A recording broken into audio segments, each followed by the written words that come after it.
du ciel et de la terre, quand ils furent créés, lorsque l'Éternel Dieu fit la terre et le ciel. Oh, il n'y avait encore aucun arbuste de la campagne sur la terre, et aucune herbe de la campagne ne germait encore, car l'Éternel Dieu n'avait pas fait pleuvoir sur la terre, et il n'y avait point d'homme pour cultiver le sol. Et il va verser le vin de la terre, et arrosa toute la surface du sol. L'Éternel Dieu forma l'homme de la poussière du sol.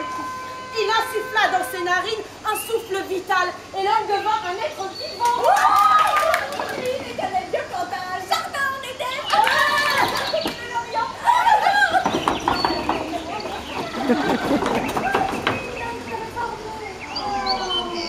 L'Éternel Dieu fit germer du sol toutes sortes d'arbres d'aspect agréable et bon à manger, ainsi que l'arbre de la vie au milieu du jardin et l'arbre de la connaissance du bien et du mal. L'Éternel Dieu donna ce commandement à l'homme.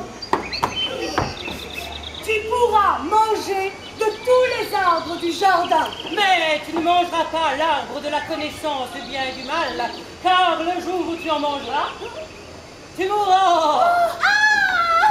L'Éternel Dieu dit, il n'est pas bon que l'homme soit seul. Je lui ferai une aide qui sera son vis-à-vis. L'homme donna des noms à tout le bétail, Aux oiseaux du ciel et à tous les animaux des champs. mais pour l'homme, il ne trouva pas d'aide qui fût son vis-à-vis.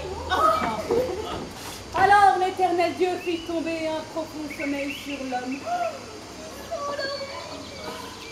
J'ai pris une de ses côtes.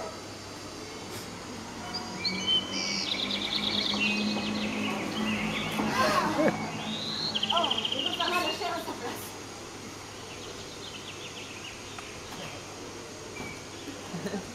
L'Éternel Dieu forma une femme de la côte qu'il avait prise à l'homme et il l'amena vers l'homme.